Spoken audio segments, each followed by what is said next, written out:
성경 말씀 사도행전 9장 32절에서 35절에 있는 말씀을 봉독합니다. 사도행전 9장 32절로 35절.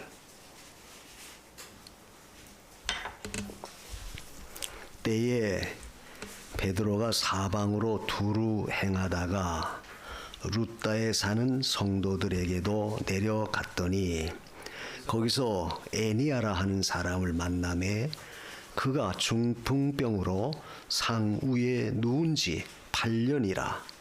베드로가 가로되 에니아야, 예수 그리스도께서 너를 낫게 하시니 일어나 내 자리를 정돈하라 한데 곧 일어나니 루다와 사론에 사는 사람들이 다 그를 보고 주께로 돌아가니라. 아멘. 35절까지. 오늘 성경 말씀 가운데 특별히 우리가 이 루다에 사는 에니아라고 하는 중풍병자가 고침을 받는 그런 내용인데, 거기서 중요한 것은 그 중풍병자가 8년 동안을 중풍병으로 많이 참 시달림을 받았어요. 자, 우리가 잘 알다시피 중풍병에 한번 걸리면 사지가 다 마비가 되고 반순불수가 되고 또 언어 장애가 오고 또 너무 심하면 잘 걷지도 못하고, 그러니까 상당히 불편한 것이 중풍병이죠. 근데 그것을 8년 동안을 앓고 있었다. 근데 마침 베드로가 루다에 내려가서 그 에니아를 만나게 됐고, 그래서 에니아는 베드로를 만난 까닭에 결국 8년 동안 고생했던 그 중풍병을 깨끗이 나음을 입은 그런 참 축복을 받았어요. 근데 오늘 말씀 속에서 참 중요한 것은 오늘 설교 제목도 있듯이 그 35절에 있는 말씀처럼 루다와 사론에 사는 사람들이 다 그를 보고 주께로 돌아가니라. 즉 다시 건강해진 성한 사람이 된 에니아를 보고 그 지역에 있는 사람들이 그를 보고 다 주께로 돌아왔다는 거예요. 그래서 우리가 이 말씀을 통해서 오늘 나를 보고 주위에 중풍병 같은 그런 영적 어떤 반신불수를 당한 사람들이 정말 그리스도에게로 돌아올 수 있는 그런 우리의 그 사명, 그 역할 우리가 감당해야 되겠다. 예수님께서 그 죽었던 나사로를 살렸죠. 우리가 요한복음에 보면 나사로가 살아난 그 이후로 인해서 많은 사람이 주께로 돌아오는 그런 역사가 있어요. 그래서 나사로도 보고 살아난 나사로도 보고 주님도 만나기 위해서 나사로 때문에 주께로 나온 자가 많았다. 근데 오늘 본문에는 이 에니아 때문에 에니아를 보고 정말 예수 이름, 예수 믿으면 이렇게 되는구나. 그걸 보고 그들이 돌아왔다는 거예요.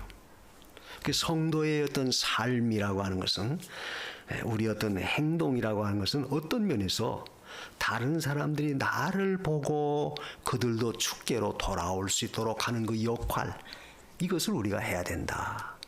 과연 우리가 그 역할을 잘 하고 있나 한번 자신을 돌이켜볼 수 있는 그런 시간이 되었으면 합니다.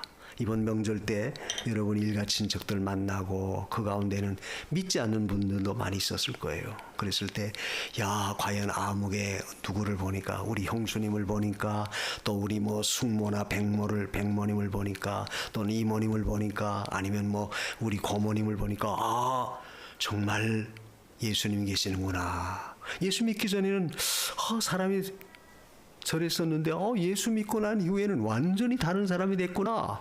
그래, 그를 보고 나를 보고 주께로 돌아올 수 있다고 한다면 그 얼마나 복되겠어요. 근데 반대로 예수 믿고 나도 저 사람 별 수 없구나, 뭐 똑같구나, 더하구나, 만약 그렇게 다른 사람에게 비춰진다면 그건 참으로 하나님 앞에 엄청난 나에 대한 책임이 큰 거죠. 그래서 오늘 우리는 나를 보고 주께로 돌이킬 수 있는 그런 신앙, 이걸 우리가 좀 가져야 되겠다. 근데 우리가 사도행전을 보면 사도행전의 그 사역이 사도들의 그 행전, 그야말로 사도들의 사역이 기록된 것이 사도행전이에요. 그래서 신약의 유일한 역사서라고 한다면 이 사도행전을 꼽는데, 사도행전을 다른 말로 우리가 성령행전이란 말로 우리가 또 말을 해요. 왜냐하면 사도들을 통해서 많은 이적과 권능이 나타나서요. 여러분이 사도행전을 보면 그런 일들이 많죠. 오늘 본문에도 8년 동안 중풍병 걸렸던 꼼짝 못했던 그 애니아를 베드로가 고쳐줘서, 성령의 능력으로 고쳐줘서 이적이 나타났다. 그래서 성령 행전이다. 또 이렇게도 말한다. 그래서 그 사도행전의 주역이 바로 누구냐면 바로 이 베드로와 요한이에요. 사도들 가운데. 그래서 우리가 1장에서 9장까지 쭉 보면 이제 그 사도들이 어떻게 사역했던 것이 쭉 나오고, 오늘 9장에 와서는 사울이라고 하는 바울이 회심을 해서 사도가 되는 그 과정, 변화되는 과정이 9장에 나와 있어요. 그런데 9장 1절에서 그 30 전절까지 31절까지 보면 그 바울이 회심하는 과정을 쭉 설명해요. 다메섹에 갔다가 예수 만나서 뒤집어지고, 그래서 변화돼서 이제는 나가서 도리어 복음을 전하는 사도로서 바뀌어지는 아주 중요한 기회였었다. 그런데 여기 32절에서 이 9장 32절에서 마지막 절까지 보면 이제는 베드로가 또 나서서 이런 역사를 한. 그래서 오늘 본문에는 애니아라고 하는 중풍병자를 거기서 고쳐주고, 그 다음에 36절 이하에는 도르가, 다비다라고 하는 도르가 죽었던 그를 살려주는 그런 역사가 나타나서요. 자, 이걸 보면 결국 사도행전의 핵심적인 인물은 바로 베드로와 사도였었다. 그런데 나중에 가면 이제 이 9장 이후부터는 이 사도 바울의 역사가 더 강하게, 더 많은 역할을 하죠. 사도의 역할이. 그래서 사도가 로마에까지 가서 복음을 전하다가 이제 거기서 마지막으로 순교하는 그 마지막까지 로마에 가서 사역하는 거기까지가 사도행전의 그 내용이에요. 이 말을 하는 것은 결국 사도들의 역할을 통해서 오늘날 교회가, 기독교의 복음이 전 세계에 퍼져나가고 오늘 우리까지도, 저와 여러분까지도 예수 믿게 돼서 구원받았게 됐다는 거예요. 얼마나 귀한지 몰라요. 그래서 회심해서 바울을 부르신 것은 결국 이제 본격적으로 바울을 이방의 사도로 하나님 보내시는 과정이고, 그 다음에 베드로를 통해서, 베드로는 그 초대교회의 참 기둥 같은 교회의 감독으로서 어른으로 역할을 감당했던 자예요. 근데 베드로가 사실 실수도 많았죠. 우리가 베드로에 대한 인물을 보면, 사복음서를 보면 베드로가 성격이 굉장히 좀 아주 적극적이면서도 급했어요. 예수님께서 해변에 고기 잡는 베드로, 야 베드로야 나를 따르라 하니까 즉시 배를 두고 쫓았다. 얼마나 적극적이고 열성적인지 몰라요. 또 한 번은 갈릴리 바다를 건널 때 예수님 밤에 사경에 물 위로 걸어오시죠. 그때 베드로가 만일 주시어도 나를 명해서 물 위로 걸어오라고 말씀해 주세요. 그럴 때 그래 나다 걸어와라. 그러니까 즉시 의심하지 않고 바다 위로 뛰어내려서 예수님께로 가요. 얼마나 적극적이었는지 몰라요. 또 너희가 이제 마지막엔 나 때문에 내가 십자가에 못 박힐 텐데 나 때문에 다 흩어질 것이다. 그러니까 아이고 선생님 무슨 말씀입니까? 다 주를 버린다 할지라도 저는 절대 주님 버리지 않겠습니다. 죽을지언정 주님을 쫓아가겠습니다. 얼마나 적극적이고 열성적인지, 또 성격이 아주 급하고 과격했어요. 말고가 예수님 데스마네 동산 잡으러 올 때 말고가 예수님 잡으려고 하니까 말고의 그 검을 빼가지고 말고의 귀를 베버리잖아요. 그것도 베드로가 그렇게 했어요. 근데 또 실수도 베드로가 했습니다. 잡히셔서 이제 신문 받을 때 너도 예수 쫓아다녔지? 예수당이지? 하니까 아닙니다. 무슨 말입니까? 난 그를 모릅니다. 3번이나 모른다고 해요. 마지막에 예수를 모른다고 부인할 때는 아예 조주하면서까지 예수를 모른다고 부인해요. 극과 극을 달렸던 그 인물이 바로 베드로입니다. 근데 그 베드로를 하나님이 어떻게 불러서 그렇게 초대교회에 아주 어른으로 모든 교회 지도자로 삼으셨느냐. 그의 성격도 잘 활용하셨던 거죠. 때로는 급하고 과격했지만, 또 실수도 많았지만, 또 돌이키는 면도 즉시 회개하고 돌이켜요.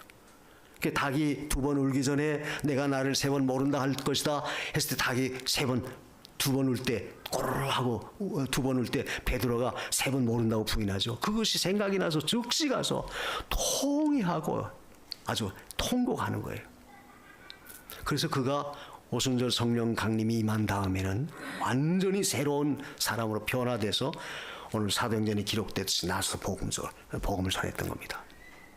그래서 우리가 하나님 앞에서 우리의 성격을 잘 이용해서 하나님의 일을 감당해 나가는 것도 굉장히 신앙생활 하는데 도움이 돼요. 급하면 급한 것을 가지고 주의 일을 하는데 적극적으로 우리 활용하면 좋은데 그 급하고 과격된 것을 잘못한 데 써버리면 도리어 내 신앙이 마이너스가 돼요. 또 내가 좀 느긋하고 좀 조용하다면 또 그런 그 나름대로 그걸 가지고 우리가 하나님의 일을 잘 사용하면 또 유익한 것이죠. 그래서 하나님은 우리에게 주신 것을 잘 활용하셔서 우리 구원을 이루어가도록 하나님 그렇게 역사하시는 거예요. 내게 장점이 남에게 단점이 될 수 있고 남의 단점이 내게 장점도 될 수 있는데 하나님이 그 장점이든 단점이든 그것 가지고 이용하시는 거예요. 베드로가 이렇게 과격한 것은 과격한 대로 사용하시고 급한 것은 급한 대로 사용하시고. 그래서 우리가 하나님의 구원 역사를 증거하고 그 구원 역사를 이루어갈 때 우리의 믿음이 거기에 어떻게 잘 적용이 되고 받아들여지고 활용하느냐 하는 것은 굉장히 중요하다. 난 성격이 이래서 난 교회 생활하기가 힘들어요. 절대 그것 가지고 낙심하거나 좌절하지 마세요. 우리는 그것 가지고도 하나님을 얼마든지 더 주의 일하는데 활용할 수 있다. 나는 너무 성격이 느릿하고 좀 느립니다. 그래도 또 하나님 그것 가지고 얼마든지 활용해서 일을 사용하실 수 있다. 바울은 바울대로 사용하시고 베드로는 베드로대로 그들의 그 은사를 살려서 역사하셨어요. 그걸 보면 우리는 언제나 하나님의 구원 역사를 위해서는 내가 어떻게 거기에 잘 이용당하여지느냐 하는 것이 중요하다는 거예요.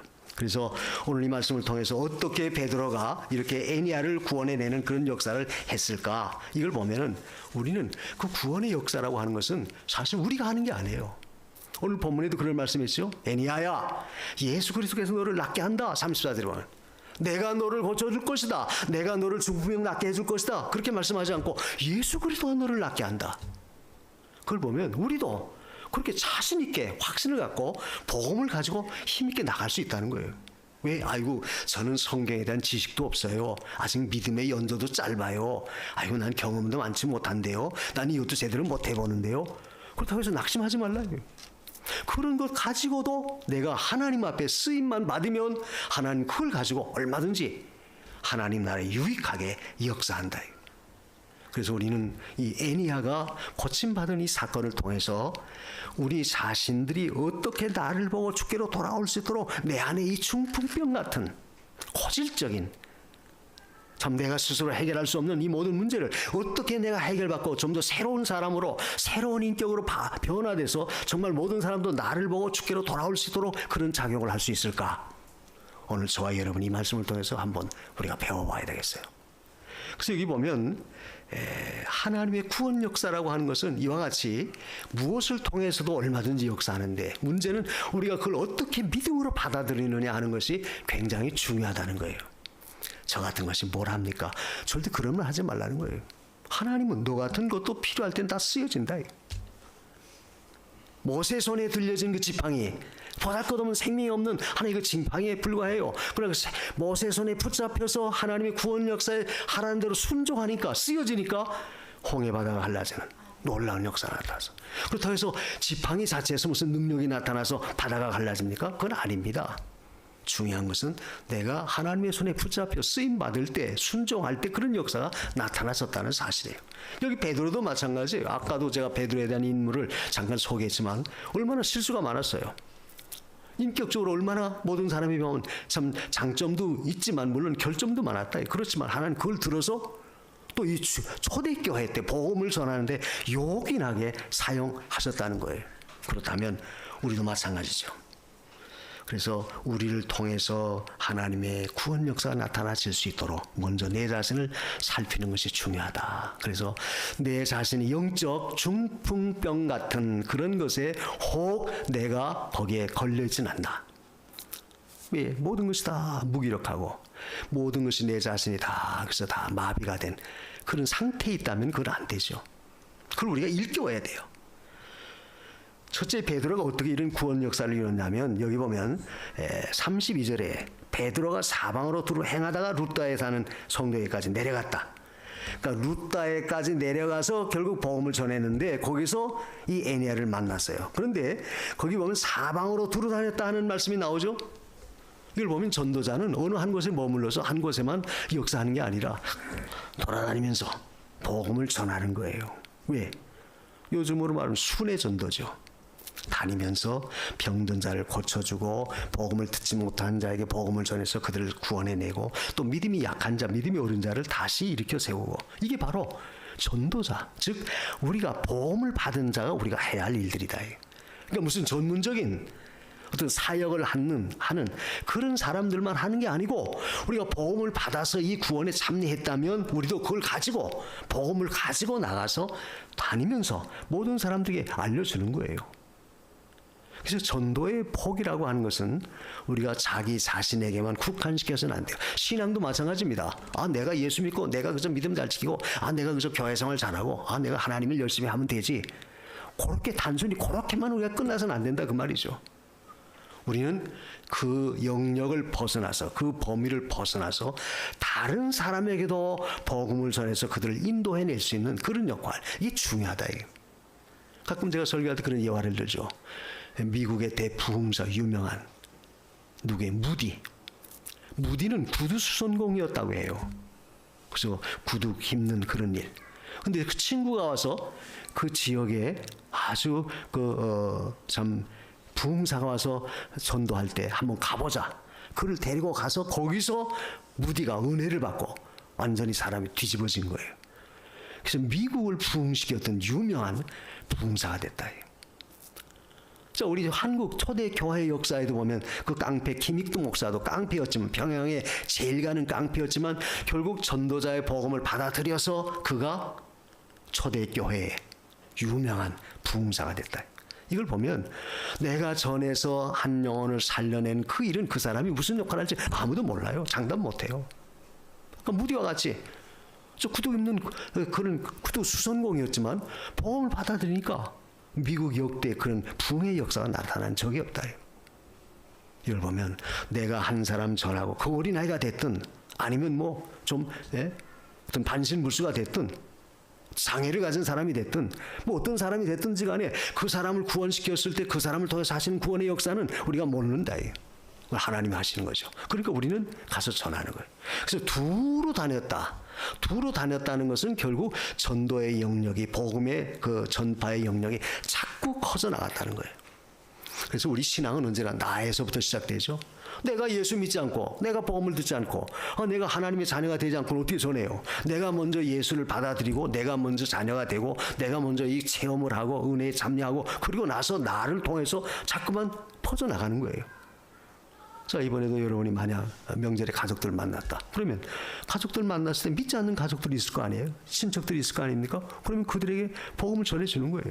그래서 나라고 하는 영역에서 시작돼서 우리의 가족, 그리고 우리의 이웃, 그리고 더 나아가서 우리의 지역, 더 넓게는 그래서 이 나라 전체까지 전 영역에 복음이 확산되어 나갈 수 있는 그런 역할을 하는 것이 중요하다. 그래서 복음 전도자는 우리가 가만히 앉아서 그저 예수 믿어라 그게 안 된다는 거예요.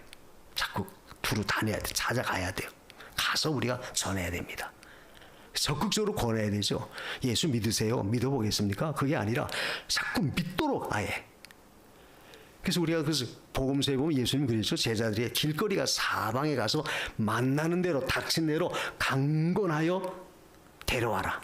아들의 혼잔치에 그 좌석이 예식의 자리가 비어 있으니까 가서 사거리에 가서 만나는 대로 닥치는 대로 강권해서 데려와라. 강권이라고 하는 그 말씀을 주님이 하셨어요. 그 강권이라는 말은 뭐예요? 그것은 상대방이 듣든지 아니 듣든지 상대방이 그걸 좋게 받아들이든 안 받아들이든 무조건 복음을 전하라는 거예요. 그럼 왜 그렇습니까? 살리는 역사니까. 그 사람을 살리고 구원하는 일이니까 우리가 가만히 앉아서 그래서 네가 믿으려면 믿고 말란 말아라. 그게 아니란 얘기예요. 안 믿으면 넌 죽는다. 생명에 관계되는 것이기 때문에 어떡하든지 꼭 믿어라. 믿도록 우리가 강권적인 역사를 우리가 해야 돼요. 그래서 내 자신이 먼저 은혜 안에 굳게 서고 그리고 또 믿지 않는 우리 가족들 또 믿음이 어린 우리의 모든 이웃이나 또 동료, 직장의 동료나 나와 관계되는 사람들에게 자꾸 우리가 전해줘야 할 책임이 있다는 것을 우리가 알아야 돼요. 그래서 이 갈릴리 지방의 그 구원의 역사가 사실 베드로는 처음에 갈릴리에서 역사했어요. 왜냐하면 갈릴리가 자기의 주 무대였으니까. 거기서부터 시작됐다가 이제는 이 루따까지 내려왔다고 그랬죠. 루따에 내려왔다가 이제 그 36절 이하에 보면 요빠로 가요. 요빠로 갔다가 이제 10장에 가보면은 베드로가 가이사라로 내려가요. 가이사까지 가요. 그러니까 그 지역이 굉장히 넓어진 거예요. 그러니까 이 루따라고 하는 것은 그 팔레스틴 지중해 연안들 서쪽이에요.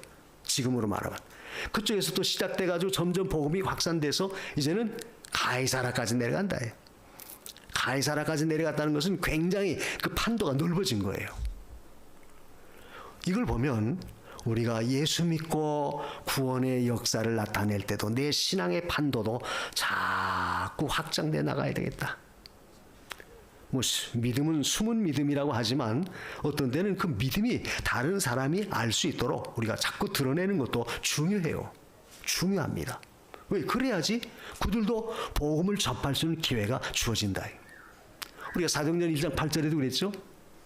그 사도행전의 가장 핵심적인 그 요절이라고 할 수 있는 그 말씀이 사도행전 1장 8절이에요. 성령이 너에게 임하시면 권능을 받고 유대와 예루살렘과 유대와 그리고 뭐라고 그랬어요? 사마리아와 그리고 땅 끝까지 이르러 증인이 되라. 거기 보면 예루살렘, 그 다음에 조금 더 넓어 유대지요. 그리고 더 넓어서 사마리아지요. 갈릴리와 사마리아, 그리고 사마리아 지나서 땅 끝까지. 신앙의 폭이 그렇게 자꾸 넓어져야 된다. 그래서 여러분이 내 자신의 신앙을 잘 만들어가고 그 다음에 이것을 가족들에게 자꾸 전해주고 그리고 또 그것을 일가 친척에게 전해주고 또 직장에서는 동료들에게 전해주고 상사에게 전해주고 또 어린아이에게 전했으면 이제 어른에게도 전해주고 남자에게 전했으면 여자에게도 전해주고 젊은이에게 전했으면 또 나이 많은 연로한 노인들에게도 전해주고 우리의 이 복음의 역사는 자꾸 커져나가야 돼요. 그럴 때 하나님의 구원 역사가 나타나신다. 그래서 복음은 어느 한 곳에 딱 묶어둘 수가 없어요. 어느 한 지역에 꽉 묶여둘 수 없습니다. 근데 예루살렘에만 떠 있어라. 그 유대인들의 사고방식이 그거 아니에요? 우리는 선민이다. 우리만 하나님이 택했다. 그게 유대인들의 잘못된 편견이에요. 베드로도 처음엔 그런 편견에 사로잡혀서 난 절대 이방에 안 간다. 난 유대인을 상대로 한 사도지 이방인을 상대로 하는 것이 아니다. 그런데 하나님께서 그 편견을 깨게 만든 것이 바로 이 루따, 그 다음에 요빠, 그 다음에 더 나아가서 가이사라. 하나님께서 그렇게 역사하신 거예요. 이걸 보면 우리는 하나님의 구원 역사라고 하는 것은 하나님이 인도하는 대로 우리가 가는 거예요. 가서 전하는 겁니다. 마태 28장 마지막 절 18절 이하에도 그랬죠. 너희는 가서 모든 족속으로, 거기 보면 가서 모든 족속으로 제자를 삼아 아버지와 아들과 성령의 이름으로 세례를 줘라. 거기 모든 족속이라고 하는 그 단어는 결국 복음은 어느 한 지역에 꽉 묶어둘 수 없다. 그러니까 오늘날도 저와 여러분이 예수 믿어서 구원받게 된 거 아니에요? 그러니까 얼마나 감사해요. 그래서 우리는 평안하고 안전하고 그래서 나 혼자만 신앙생활 착실히 하겠다. 그런 어떤 잘못된 편견이나 사고 우리가 깨트려버리고 나도 물론 열심히 하고 나가서 또한 믿지 않는 가족이나 이웃들 또 더 나가서 온 이 참 사회 전체에도 영향을 줄 수 있는 그런 믿음의 역사를 우리가 꼭 해야 돼요. 그래서 우리가 주위에는 아직도 이 애니아와 같은 영적 반신불수와 같은 그런 영적 불구자들이 많이 있다는 사실을 우리가 알아야 돼요. 모른다 이게 뭐. 그래서 내 가족 가운데도 그런 영적인 중풍병 같은 어떤 심령이 다 마비되고 모든 것을 할 수 없는 그 불쌍한 사람들이 있다는 사실을 우리가 알고 그들 향해서 복음을 전할 수 있도록 노력을 해야 돼요. 이번에 그 여러분 아마 전단지 제가 나눠드렸는데 그 정상용 목사님이라고 아파트 전도 전문가예요. 사실 그분이 그 전도 세미나에 제가 오래전에 한번 참여한 일이 있었어요. 근데 어느 날 전화가 왔어요. 정상용입니다. 누구시죠? 전도. 그제서야 생각이 이거 목사님이 웬일이세요? 사실 뭐 그렇게 가까이 무슨 교류한 일도 없어요. 그 전에 그분이 하는 세미나에 갔다가 제가 은혜 받고 온 그런 일은 있었는데 그것도 꽤 오래돼요. 근데 어떻게 알고 전화를 했을까? 그러면서 목사님 교회에서 한번 세미나 갖고 싶다. 그래서 우리 교회는 너무 작은 교회인데요. 목사님 작아도 좋아요. 뭐 숫자 보고 하는 게 아니니까. 우리가 다른 데도 연락해서 저 오게 하도록 할 테니까 목사님 그래서 장소만 허락해 주세요. 그래서 뭐 적은 교회도 좋고 뭐 그렇게 하신다면 제가 하겠습니다. 가만히 제가 그 허락을 하고 기도하는 가운데 왜 하나님께서 이분이 갑자기 왜 전화가 오고 뭐 교류가 있었던 것도 아닌데 어떻게 내 전화를 알고 어떻게 전화를 해서 이렇게 이야기를 했을까? 하하, 하나님께서 이번에 그분을 통해서 좀 전도의 어떤 그 열기, 전도의 열정을 다시 일으키라고 하나님 그렇게 하시는구나. 내 마음속에 그런 감동이 되고 깨달음이 와요. 그래서 하겠습니다. 제가 이 말을 하는 것은 결국 하나님의 그 구원 역사라고 하는 것은 이와 같이 우리가 자꾸만 폭을 넓혀 나가야 돼요. 그래서 믿지 않는 사람들이 이번 기회에 예수 믿도록 그 일에 내가 쓰임 받는 그 일을 수송들어드리는 그런 일꾼으로서 내가 다시 한번 일어서겠다, 자리매김을 하겠다, 이런 각오를 갖고 우리가 임한다면 하나님은 얼마든지 우리를 통해서 역사하시는 거예요. 그래서 우리는 언제나 찾아가서 구원해 내야 할 자들 많이 있다. 그리고 두 번째는 오늘 말씀 속에서 나를 통해서 주께로 돌아오게 하라. 그 과정을 베드로가 어떻게 역사했느냐 보면 예수의 이름을 통해서 역사했어요. 34절 중간에 보면 예수 그리스도께서 너를 낫게 하시니 일어나 내 자리를 정돈하라. 예수 그리스도께서 너를 낫게 한다.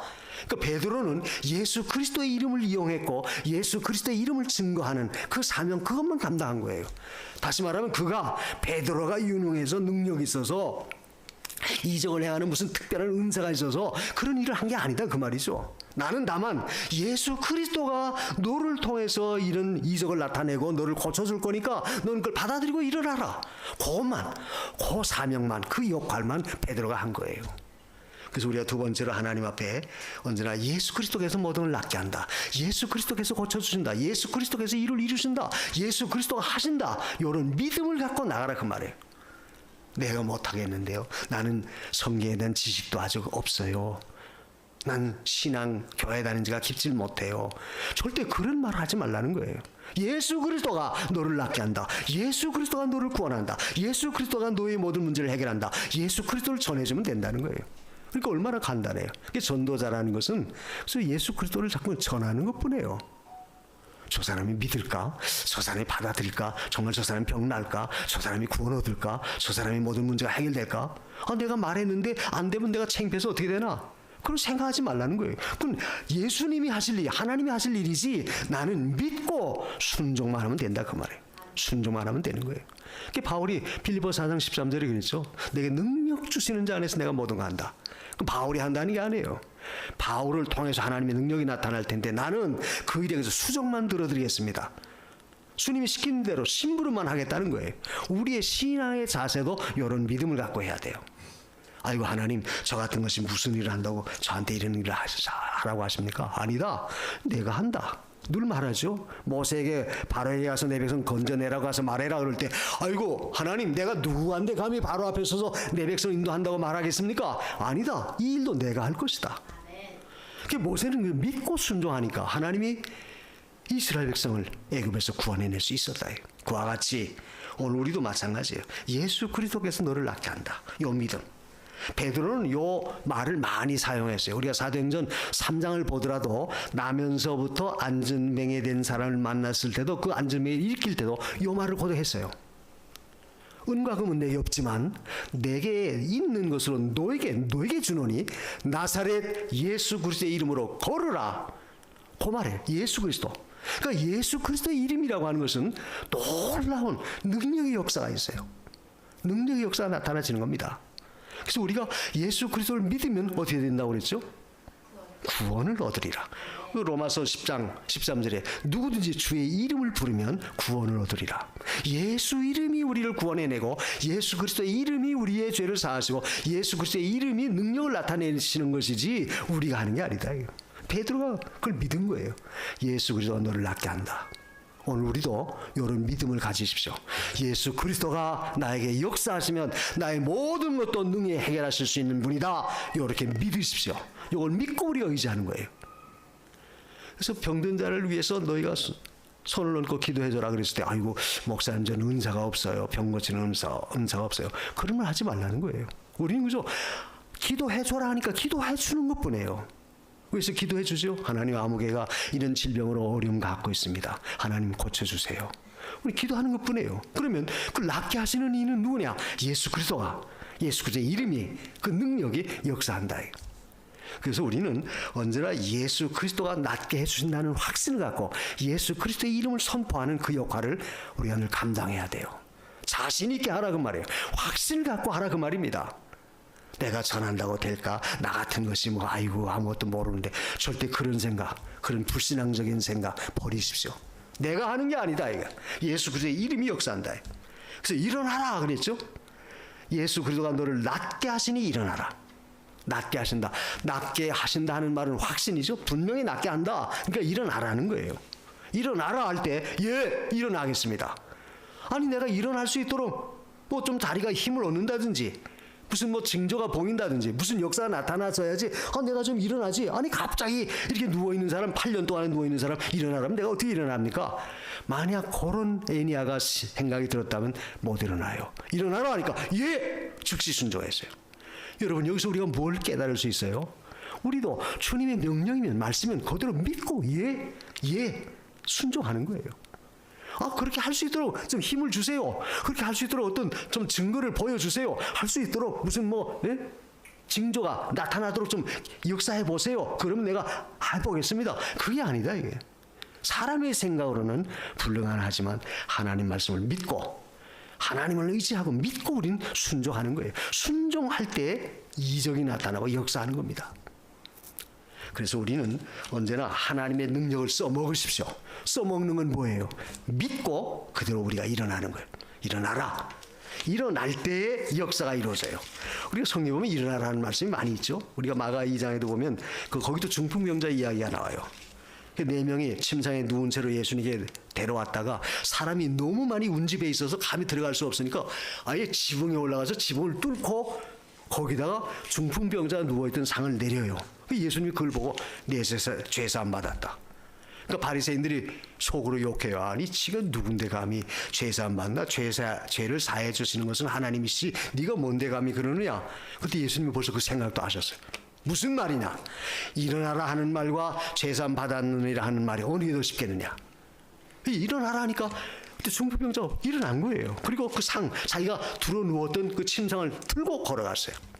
벌써 죄사함을 받았기 때문에 그 사람이 거기서 일어난 겁니다. 뭘 가리켜요? 오늘도 우리가 하나님 말씀을 믿고 의지하고 순종하면 그 말씀이 벌써 우리를 다시 나게 하신다. 살려낸다. 그걸 믿고 나가는 것이 바로 믿음이에요. 그래서 우리는 하라는 대로 순종하는 것뿐이에요. 예하고 순종하는 겁니다. 그게 믿음의 역사가 그렇게 커요. 그리고 마지막으로 세 번째 오늘 말씀 속에서 베드로가 이 애니아를 고쳐준 내용을 보면 결국 자리를 들고 일어나라 명한 다음에는 내 자리를 정돈하라 그렇게 말해요. 자리를 정돈해라. 자리를 정돈하라고 하는 이 말씀은 네가 이제 8년 동안 누워있던 그 자리 다 이제 깨끗이 정리하라는 거예요. 정리하고, 그리고 너는 이제 나았으니까, 성한 사람이 됐으니까 나은 사람으로서의 생활을 살아가라는 겁니다. 중요한 것이 바로 그거예요.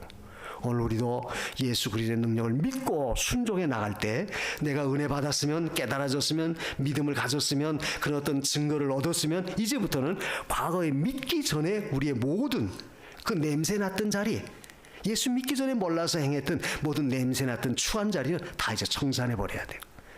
우리가 요한복음 5장에 보도 예수님도 똑같은 그런 말씀을 하셨죠. 38년 된 병자를 보고 일어나 내 자리를 들고 걸어가라. 거기도 그래요. 네가 나았으니 이제는 그 자리를 들고 걸어가라. 38년 동안이나 꼼짝 못했던 그가 예수님 말씀 한마디 믿고 다시 나아서 그 38년 동안 뭉갰던 더러운 냄새났던 추한 자리 다 청산하라는 거예요. 여러분, 그 말씀이 주는 의미가 뭐겠습니까? 오늘날도 우리는 예수 믿기 전에 가졌던 우리의 모든 그 몰라서 했던 냄새났던 추한 모습들은 이제 다 버려야 돼요. 예수 믿기 전에 그저 참 싸우기 잘하고, 예수 믿기 전에 뭐 속이 좁아 터져서 조금만 이래도 그저 부르르 성질내고 남을 이해를 못하고 너무 그저 독선적이고 자기 주관적으로 나갔던 그 사람이 예수 믿고 새롭게 변화되고 난 다음에 좀 더 이해하고, 좀 더 폭이 넓어지고, 좀 더 관용하고, 좀 더 너그러워진 그런 사람으로 바뀌어지는 것이다. 이게 바로 성도의 삶이에요. 그래, 그런 걸 보고 다른 사람도 예수께로 돌아올 수, 주님께로 돌아올 수 있는 그런 역사가 나타나셔야 된다. 이게 성도의 삶이라는 것은 결국 우리 행실을 통해서 모든 사람도 주께로 인도할 수 있는 그 역할을 우리가 늘 해야 돼요. 얼마나 중요한지 모르죠. 그래서 성도는 언제나 그리스도를 반사하는, 그리스도의 생명의 빛을 반사해주는 그 역할을 우리가 하는 겁니다. 그것은 뭐냐? 결국 우리가 모든 과거에 몰랐을 때 가졌던 그 모든 추한 모습은 자꾸 버리는 거예요. 하나씩 정리하는 겁니다. 내 자리를 들고 내 자리를 정돈해라. 정돈하라는 말은 결국 믿기 전에 가졌던 우리의 모든 것은 이제 믿고 난 이후부터는 하나씩 잘 정돈하라. 내 사고방식, 내 의식, 내 어떤 언행심사, 내 모든 행동 하나하나까지도 믿고 난 다음에는 그걸 하나씩 자꾸 고쳐나가야 돼요. 예수 믿었다고 하는데도 똑같이 전과 다름없이 똑같이 그런 모습을 여전히 한다면 그건 아직도 그 추한 자리를 내가 그 자리에 머물러 있는 그런 모습이에요. 그래서는 안 된다는 거예요. 우리는 완전히 지난날의 모든 건 자꾸 정돈해야 됩니다. 생각도 정리하고 우리 의식과 자세도 정리하고 우리 마음 씀씀이나 마음가짐도 자꾸 정리해서 정말 하나님 마음에 들게 그리스도인으로서의 참 빛의 아들답게 우리가 행동해야 돼요. 그래야지 그걸 보고 결국 모든 사람도 주께로 돌아올 수 있다. 그래서 나의 행실을 통해서 나의 삶과 나의 생활을 통해서 그리스도에게로 인도하는 그 역할은 그야말로 산전도입니다. 우리가 말로도 나가서 전해야 되지만 또 생활 속에서도 우리의 생활을 통해서 우리의 행실을 통해서 그리스도를 자꾸 전해줘야 돼요. 전할 수 있어야 돼요. 그게 바로 뭡니까? 나를 보고 내 자리가 깨끗이 자꾸 하나씩 정리돼 나갈 때, 내 삶이 정리돼 나갈 때, 믿음으로 바르게 다 이루어져 나갈 때, 그것이 바로 그리스도를 증거할 수 있는 가장 좋은 방법이에요. 그러므로 오늘 저와 여러분들은 언제나 우리의 모든 생각, 우리의 모든 행동, 우리의 모든 의식이 믿기 전과 믿고 난 이후의 것이 달라져야 된다는 사실을 우리가 꼭 마음에 새겨야 돼요. 과연 내가 얼마나 달라졌나? 믿기 전에 가졌던 내 생각이나 믿고 난 이후의 내 생각이 과연 얼마나 달라졌나? 과거에는 이기적이고 나만 위하고 그래서 어떤 육신 중심으로 육체의 어떤 쾌락이나 육체의 어떤 모든 걸 위해서 살았는데 정말 이제는 내가 주를 위하고 주님을 위해서 살겠다고 하는 그런 의식으로, 그런 생각으로 내 마음이 바꿔졌나? 자꾸 우리가 생각해 보는 거예요. 과거에는 내가 입을 열면 남에게 덕이 되지 못하는 그런 추한 말을 함부로 했는데 이제 내가 입을 열면 복음을 증거하고 독스러운 말을 증거하고 다른 사람을 자꾸 도와주는 그런 말로 바뀌어졌다고 한다면 결국 내 자리는 점점 정돈돼 나가는 거예요. 그러므로 오늘 우리는 많은 사람이 그를 보고 돌아왔다 하는 이 말씀이 내 마음에 깊이 새겨서 과연 내가 예수 믿고 난 이후에 나를 보고 얼마나 많은 사람이 주께로 돌아올 수 있는 그런 역할, 그런 위치, 그런 자리를 내가 지금도 유지하고 있는가? 우리 자신을 살펴보고 주님, 이제는 온전히 하나님 앞에 맡겨준 이 사명자 감당할 수 있도록 나를 보고 모든 사람 주께로 인도할 수 있는 그 역할 감당하게 하옵소서. 우리 다 같이 이 말씀 마음에 새기면서 기도하십시다. 과연 우리가 얼마나 주의 그 아름다움을 보여주고 있나? 우리는 모든 삶 속의 생활 속에서 아름다운 내 삶의 건강한 모습 자꾸 보여줘야 돼요. 그래야지 모든 사람이 주께로 돌아올 수 있습니다. 이런 믿음을 주세요. 다 같이 기도하십시다. 고맙고 감사하신 하나님, 오늘도 주의 말씀 통해서 바랍니다. 기도하겠습니다. 이제는 우리 구주 예수 그리스도의 은혜와 하나님 아버지의 무한하신 사랑하심과 성령님의 감화하시고 감동하시며 교통하시는 역사가 오늘 나를 통해서 많은 사람이 주께로 돌이키는 그 역할을 잘 감당하기로 작정하는 사랑하는 모든 성도들 머리 위에와 가정과 저들의 생업 위에 이제로부터 영원토록 함께 있을지어다. 아멘.